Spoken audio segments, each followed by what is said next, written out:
नमस्कार दोस्तों, आप सभी का study for UPSC with Amit के इस यूट्यूब चैनल पर बहुत बहुत स्वागत है। दोस्तों, आज हम लोग प्राचीन इतिहास के साथ साथ मध्यकालीन भारत का इतिहास भी शुरू करने जा रहे हैं, जिसमें हम लोग बहुत ही महत्वपूर्ण टॉपिक दिल्ली सल्तनत से अपनी इस टॉपिक का अध्ययन शुरू करेंगे। दिल्ली सल्तनत जो है, इसमें हम लोग 5 वंशजों के बारे में पढ़ते हैं, जो कि गुलाम वंश या इसी को दास वंश भी कहते हैं और इसी को मामलूक वंश के नाम से भी जाना जाता है। इसमें हम कुल 11 शासकों का अध्ययन करते हैं। 11 शासकों का अध्ययन करते हैं। इसके बाद है खिलजी वंश। खिलजी वंश जिसका समय काल है 1290 से 1320 ईस्वी और इसमें इन्होंने कुल 30 वर्ष तक शासन किया। और इसमें हम लोग 4 शासकों के बारे में अध्ययन करते हैं। गुलाम वंश के शासकों ने कुल 84 वर्ष तक शासन किया। 84 वर्ष तक शासन किया। 1206 से 1290 ईस्वी तक गुलाम वंश के शासकों ने शासन किया था। इसके अलावा तीसरे नंबर पर आता है तुगलक वंश। तुगलक वंश जिसका समय काल है 1320 ईस्वी से 1414 ईस्वी तक। इन्होंने कुल 94 वर्ष शासन किया और इनमें 8 शासकों के द्वारा शासन किया गया। इसके बाद चौथे नंबर पर आता है सैयद वंश। सैयद वंश 1414 से स्टार्ट होता है इनका समय काल, शासनकाल, और 1451 में यानी 37 वर्ष तक इन्होंने शासन किया और इनके अंदर 4 शासक थे। इसके बाद लोधी वंश आता है। लोधी वंश 1451 से 1520 ईस्वी तक 1526 ईस्वी तक चलता है। इन्होंने कुल 76 वर्षों तक शासन किया और इनमें कुल 3 शासक थे। तो दिल्ली सल्तनत जो है, यहाँ पर 320 वर्षों तक शासनकाल था। सभी वंश को मिलाकर 320 साल तक शासनकाल था। कब से कब? 1206 से गुलाम वंश से शुरू होता है और 1526 लोधी वंश तक यह शासन चलता है। इसके बाद मुगल काल शुरू होता है। तो एक एक करके हम लोग इसका अध्ययन करेंगे। अब दोस्तों, आपसे एग्जाम में पूछ लेता है कि दिल्ली सल्तनत के वंश जो हैं उनका अवरोही या आरोही क्रम बताइए। तो उनका अवरोही क्रम जो होगा वो होगा बढ़ते से घटते क्रम में। तो सबसे ऊपर कौन है? सबसे ऊपर रहेगा तुगलक वंश। क्यों रहेगा? क्योंकि इसका शासनकाल जो है ये 1320 से 1414 यानी 94 वर्ष है। कितना है? 94 वर्ष।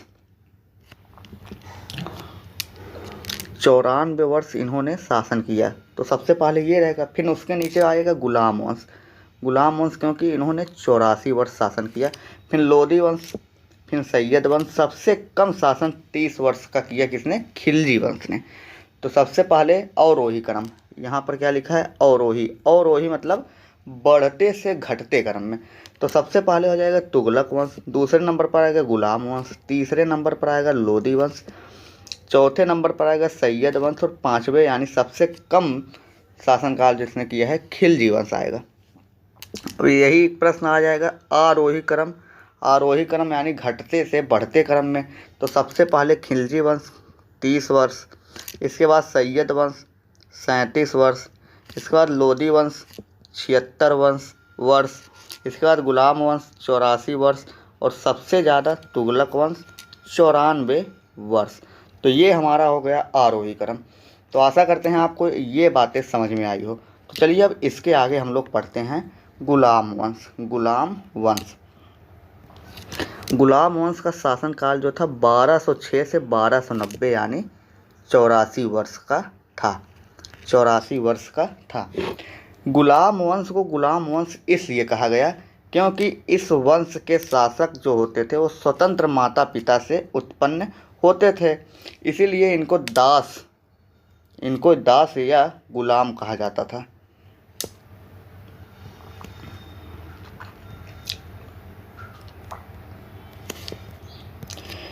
इतिहासकार अली हबीउल्लाह ने मिस्र के इतिहास का व्यापक रूप से अध्ययन किया। कौन इतिहासकार थे? अली हबीउल्लाह, जो कि मिस्र के इतिहास का बहुत ही व्यापक रूप से अध्ययन किया और उन अध्ययन करने के बाद वे यह निर्णय ले पाए कि दास शासक जो होते थे, दास शासकों को मामलूक कहा गया। वहाँ के जो दास होते थे, कहाँ के? मिस्र के जो दास शासक होते थे उन्हें मामलूक कहा गया। इसीलिए इन्होंने भारत में गुलाम वंश के शासकों को मामलूक शासक कहना अधिक उचित समझा। इसके अलावा गुलाम वंश के शासकों ने दिल्ली सल्तनत में दूसरे सर्वाधिक समय तक शासन किया था। पहले पर कौन था? तुगलक वंश 94 वर्ष और दूसरे पर गुलाम वंश 84 वर्ष। इस वंश में हम कुल 11 शासकों का अध्ययन करते हैं जिनके नाम निम्नलिखित है। तो इसमें हमने जैसे कि पहले पीपीटी में देखा कि 11 शासकों के बारे में अध्ययन करते हैं जिनका नाम निम्नलिखित है। अभी हम लोग उसको बारे में देखेंगे। तो सबसे पहला जो शासक था उसका नाम था कुतुबुद्दीन ऐबक। दूसरे शासक का नाम है आराम शाह। तीसरा शासक जो है इल्तुतमिश, इसी को वास्तविक संस्थापक भी कहा जाता है दिल्ली सल्तनत का, या गुलाम वंश का जो है वास्तविक संस्थापक इसी को कहा जाता है, इल्तुतमिश को। इसके बाद चौथा है रुकनुद्दीन फिरोज, पांचवा है रजिया सुल्ताना, छठा है मोइजुद्दीन बहराम शाह, सातवां है अलाउद्दीन मसूद शाह, आठवां है नासिरुद्दीन महमूद और नौवां है गयासुद्दीन बलबन, 10वां है कैकुवाद और गुलाम वंश का आखिरी या अंतिम जो शासक था उसका नाम है क्यूमर्स 11वें नंबर का। तो हम अब सबसे पहले शुरू करेंगे कुतुबुद्दीन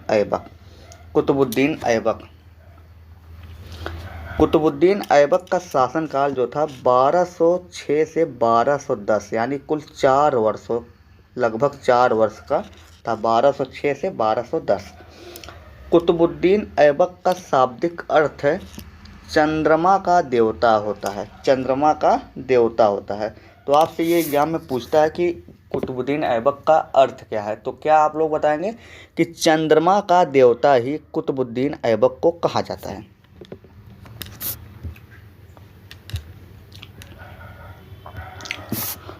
ऐबक जो था वो मोहम्मद गौरी का दास था। इसने गौरी की तरफ से तराइन के द्वितीय युद्ध में भागीदारी की थी। तो मोहम्मद गौरी कौन था? यह एक दास था। किसका? कुतुबुद्दीन ऐबक कौन था? यह एक दास था मोहम्मद गौरी का। इसी ने गौरी के तरफ से तराइन के द्वितीय युद्ध में भाग लिया था। ऐबक दिल्ली का पहला शासक है, लेकिन इसने सुल्तान की उपाधि का ना धारण करते हुए स्वयं को मलिक और सिपह सालार की उपाधि से संतुष्ट रखा। तो आपसे एग्जाम में पूछता है गुलाम वंश में ऐसा कौन शासक है जो सुल्तान की उपाधि ना धारण किया था, यानी सुल्तान की उपाधि नहीं धारण किया था, तो कुतुबुद्दीन ऐबक है। ये स्वयं को मलिक और सिपह सालार की उपाधि से संतुष्ट रखा था।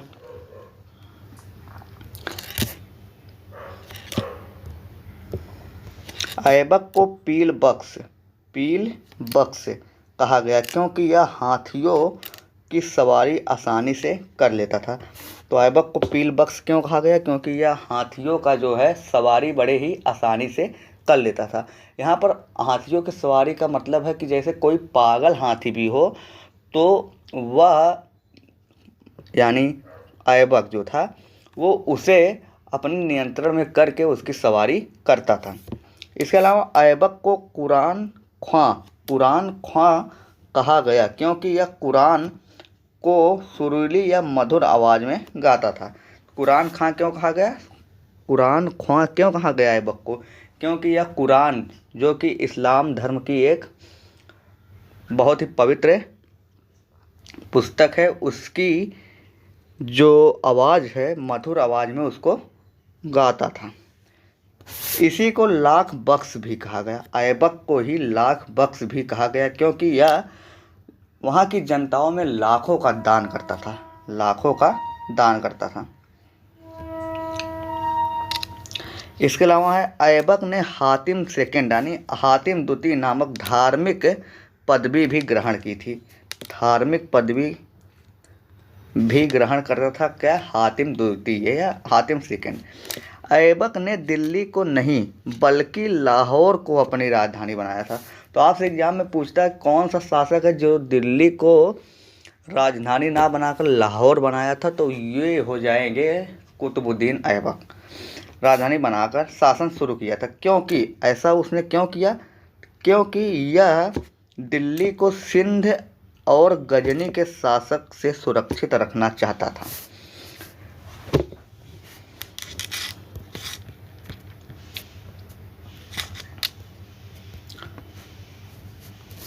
मोहम्मद गौरी की मृत्यु 1206 में हुई। यह अपनी मृत्यु के पूर्व अपनी साम्राज्य का विभाजन कर चुका था और इन्होंने यानी मोहम्मद गौरी ने गजनी का शासक जो बनाया था एलदौज को बनाया था, सिंध का शासक जो बनाया था कुवाचा को बनाया था और दिल्ली का सुल्तान बनाया था या शासक कुतुबुद्दीन ऐबक को बनाया था। ऐबक ने इन दोनों शासकों के साथ वैवाहिक संबंधों को अपनाकर उत्पन्न गतिरोधों को दूर किया। इनके साथ जो उत्पन्न गतिरोध थे उन्हें दूर करने का काम किया वैवाहिक संबंधों को अपनाकर। किसने? कुतुबुद्दीन ऐबक ने।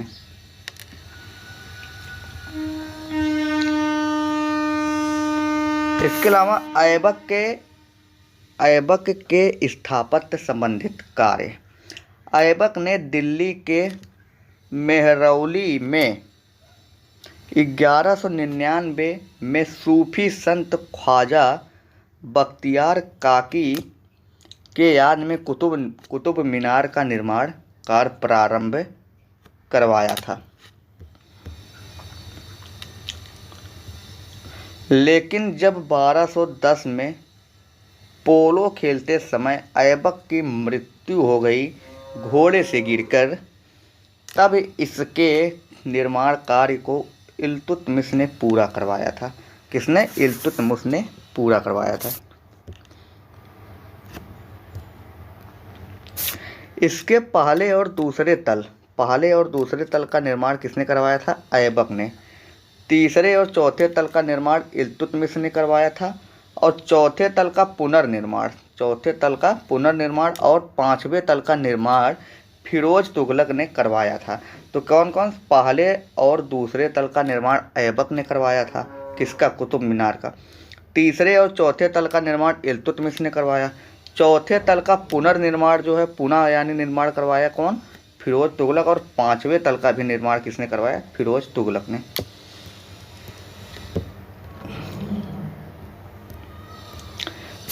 इसके आंगन अर्थात मकसूरा का विस्तार जो है अलाउद्दीन खिलजी और स्मिथ ने करवाया था। अलाउद्दीन खिलजी और स्मिथ के द्वारा उसके आंगन, जिसको मकसूरा भी कहा जाता था, उसका विस्तार करवाया गया। इसके पुनर्निर्माण से सिकंदर लोदी भी संबंधित है। कुतुब मीनार के पुनर्निर्माण से सिकंदर लोदी भी संबंधित है। ये है हमारा कुतुब मीनार का आकार। इसमें देखिए ये जो है भाग आंगन या मकसूरा कहा जाता है। इसका विस्तार जो है स्मिथ और अलाउद्दीन खिलजी ने किया था। अलाउद्दीन खिलजी और स्मिथ ने किया था। इसके अलावा पहला तल और दूसरा तल जो था इसका निर्माण किसने करवाया था? कुतुबुद्दीन ऐबक ने। इसके अलावा तीसरा तल और चौथा तल जो था इसका निर्माण किसने करवाया? इल्तुतमिश। और ये जो चौथा तल है इसका पुनर्निर्माण किसने कराया? तो फिरोज शाह तुगलक, फिरोज तुगलक ने कराया। और पांचवा तल जो है इसका भी निर्माण फिरोज तुगलक ने करवाया था। तो ये आकार देखिए ऊपर नीचे से ऊपर की तरफ जाते हुए कम होती है। तो ये कुतुब मीनार में नीचे से ऊपर की तरफ चौड़ाई जो है घटती जाती है। कुतुब मीनार के परिसद को कुतुब परिसद के नाम से जाना गया। इसी के पास में अलाई दरवाज़ा, कुब्बत उल इस्लाम मस्जिद और अलाउद्दीन खिलजी द्वारा बनवाई गई कुतुब मीनार का बिगड़ा हुआ रूप भी है।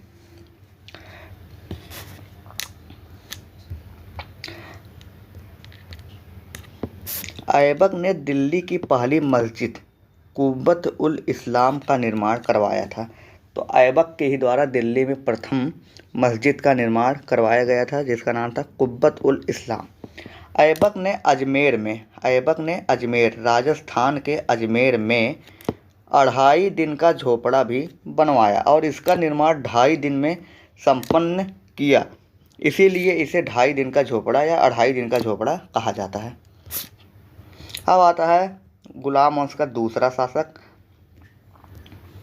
जिसका नाम है आराम शाह। आराम शाह, इसके नाम से ही जैसे पता चल रहा है कि यह बहुत ही आराम करता रहता होगा। तो इसके बारे में कहा जाता है कि ये जो आराम शाह है ये रात में तो सोता ही था लेकिन ये दिन भर भी सोता रहता था, जिससे वहाँ की जनता इससे बहुत नाराज़ रहती थी और नाराज़ रहने के कारण इसे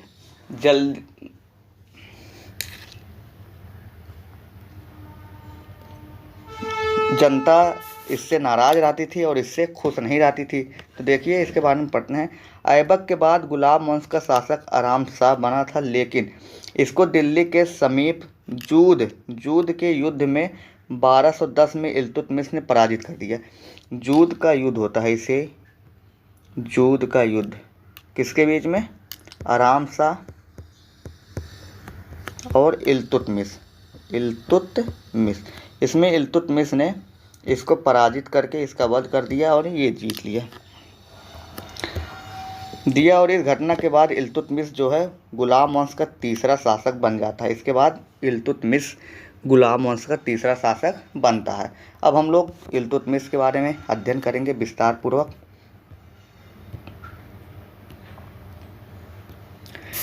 इल्तुतमिश गुलाम वंश का तीसरा शासक था। इल्तुतमिश का अर्थ होता है साम्राज्य का स्वामी। इल्तुतमिश का अर्थ क्या है? साम्राज्य का स्वामी। इल्तुतमिश जो था वो मोस्ट इम्पॉर्टेंट मोइजी वंश का शासक था। इसके वंश को शमसी भी कहा जाता था। इल्तुतमिश जो था वो मोइजी वंश का शासक था और इसी के वंश को शमसी भी कहा गया।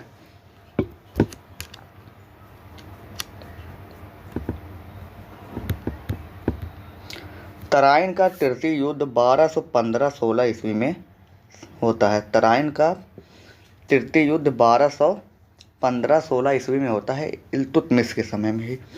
इस युद्ध में इल्तुतमिश ने गजनी के प्रसिद्ध शासक ताजुद्दीन एल्दौज को पराजित किया था। इल्तुतमिश ने, यहाँ पर एक नोट है, इम्पॉर्टेंट है, ये नोट मोस्ट इम्पॉर्टेंट है। इल्तुतमिश ने इस घटना के बाद सिंध के शासक नासिरुद्दीन कुआचा के ऊपर आक्रमण कर दिया। फलतः इसने सिंध नदी में कूदकर आत्महत्या कर लिया। इस तरह विदेशों से मिलने वाली दोनों चुनौतियों को समाप्त कर दिया। इल्तुतमिश ने विदेशों से मिल रही दोनों चुनौतियों को समाप्त कर दिया। तो आपसे एग्जाम में पूछता है वह कौन सा गुलाम वंश में वह कौन सा एक शासक था जो सिंधु नदी में कूदकर आत्महत्या किया था? तो वो था नासिरुद्दीन कुआचा। अब आता है मंगोल आक्रमण का खतरा। मंगोल आक्रमण का खतरा वर्ष 1221 में इल्तुतमिश के समय में मंगोल आक्रमण का खतरा मंडराया था।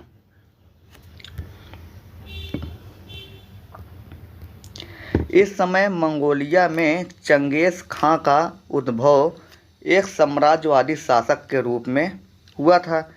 इसने अपने साम्राज्य का विस्तार करने के क्रम में ईरान के ऊपर आक्रमण किया और यहाँ के शासक शाह को पराजित कर दिया और यह कैस्पियन सागर की तरफ भाग गया। कौन? शाह जो था, शाह को पराजित किया और यह कैस्पियन सागर की तरफ भाग गया। लेकिन ईरान के शाह का पुत्र जो था उसका नाम था जलालुद्दीन मागबरनी। जलालुद्दीन मागबरनी पराजित होकर भारत की ओर भागता हुआ आया। इसी समय इसने आइन उल मुल्क नामक अपना एक दूत भेजकर इल्तुतमिश से शरण मांगी। किसने? जलालुद्दीन मागबरनी ने। लेकिन इल्तुतमिश ने दूरदर्शिता का परिभाषा देते हुए इसके दूत का वध कर दिया और इनको संदेश दिया कि दिल्ली अभी एक नवजात दिल्ली के रूप में है, फलता हुआ किसी विदेशी सत्ता का साथ नहीं दे सकती। इस तरह इल्तुतमिश ने मंगोल नेता चंगेज खां के आक्रमण से दिल्ली को बचा लिया। चंगेज खान का बचपन का नाम या वास्तविक नाम अगर कहीं पूछा जाता है तो वो हो जाता है तैमूचिन। मंगोल जो थे वह एक बर्बर और असभ्य जाति के लोग थे। बर्बर या असभ्य जाति के लोग थे। इल्तुतमिश के मुद्रा संबंधित कार्य। इल्तुतमिश महान मुद्रा विशेषज्ञ था। इसने दिल्ली सल्तनत में पहली बार मुद्रा व्यवस्था का सृजन किया। इसने चांदी नामक धातु में टंका नामक सिक्का लागू किया और यह पूरे दिल्ली सल्तनत में प्रचलन में रहा। तो टंका नामक मुद्रा जो था, टंका या टका इसे कहा जाता है, यह चांदी धातु से बनवाया गया था, चांदी धातु से बना था। तो इल्तुतमिश ने इसका दिल्ली सल्तनत में प्रचलन करवाया था। इसके अलावा इसने तांबा नामक धातु से जीतल नामक सिक्का चलवाया था।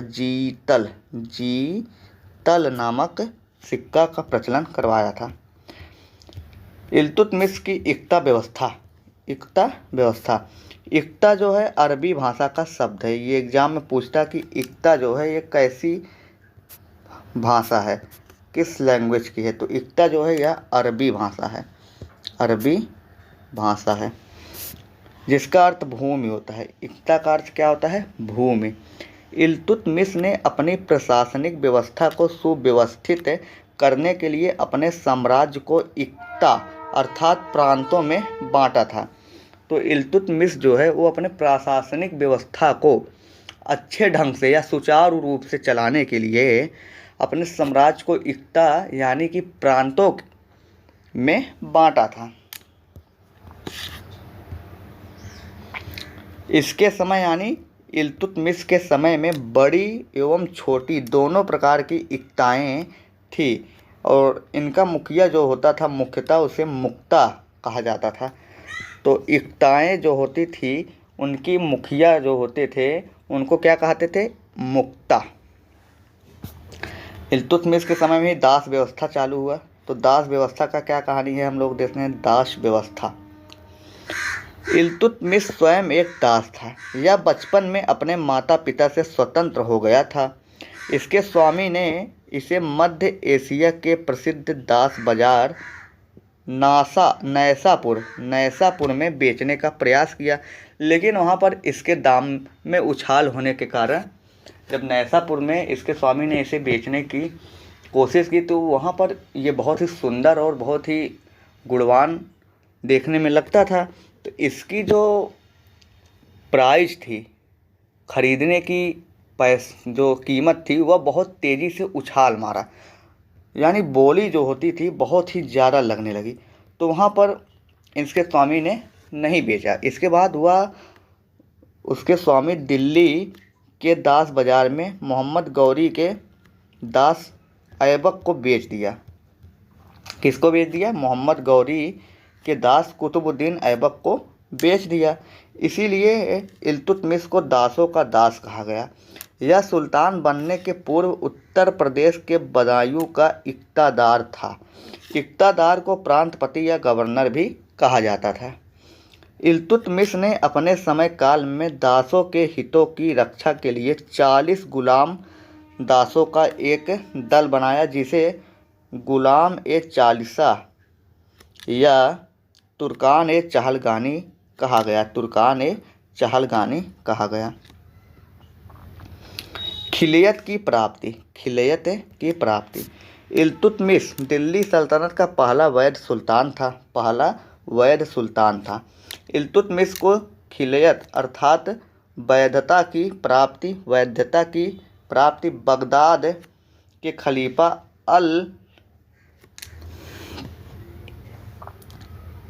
अल-मुत्तसिर बिल्लाह से मिली थी। अल-मुत्तसिर बिल्लाह से मिली थी।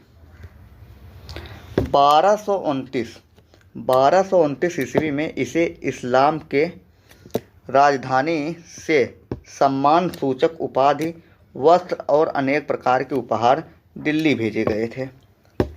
इस खिलियत का उल्लेख मिन्हाज उल सिराज की पुस्तक तौक़ात ए नासरी में मिलता है। तो इस खिलियत का उल्लेख कहाँ मिलता है? मिन्हाज उल सिराज की पुस्तक तौक़ात ए नासरी में मिलता है। इल्तुतमिश के स्थापत्य संबंधित कार्य। इल्तुतमिश ने कुतुब मीनार का निर्माण कार्य पूरा करवाया था। इल्तुतमिश ने दिल्ली में अपने पुत्र नासिरुद्दीन का मकबरा बनवाया था। इसे ही सुल्तानगढ़ी का मकबरा कहा जाता था। तो इल्तुतमिश के पुत्र नासिरुद्दीन के नाम से बना मकबरा जो था, उसी को सुल्तानगढ़ी का मकबरा कहा गया। इल्तुतमिश को मकबरा शैली का जनक कहा गया है। जनक कहा जाता है। इसने ही दिल्ली में सर्वप्रथम मकबरा बनवाया था। इल्तुतमिश ने राजस्थान के जोधपुर में आतरी कीन दरवाजे का निर्माण करवाया था। इल्तुतमिश के द्वारा ही राजस्थान के जोधपुर में आतरी किन नामक दरवाजे का निर्माण करवाया गया था। इल्तुतमिश ने दिल्ली में इसके द्वारा फौज-ए-शमसी नामक ईदगाह जो था, ये भी स्थापित किया गया था। तो ये हमारा था इल्तुतमिश के बारे में सामान्य यानी पूरा विस्तार पूर्वक अध्ययन हमने यहाँ पर इल्तुतमिश के बारे में किया। तो हम लोग इस समय 3 शासक के बारे में अध्ययन कर चुके हैं। पहला शासक था ऐबक, दूसरा शासक था आराम शाह और तीसरा शासक जो वास्तविक शासक संस्थापक माना गया गुलाम वंश का, वह था इल्तुतमिश। अगर आपसे एग्जाम में पूछे कि संस्थापक कौन है गुलाम वंश का, सिर्फ संस्थापक पूछा जाए या पहला शासक पूछा जाए तो कुतुबुद्दीन ऐबक होगा, और वास्तविक संस्थापक करके पूछा जाए तो वह हो जाएगा इल्तुतमिश। अब हम लोग चौथे शासक के तरफ पहुंचते हैं, जिसका नाम है रुकनुद्दीन फिरोज, जिसका शासनकाल 1236 ईस्वी में था।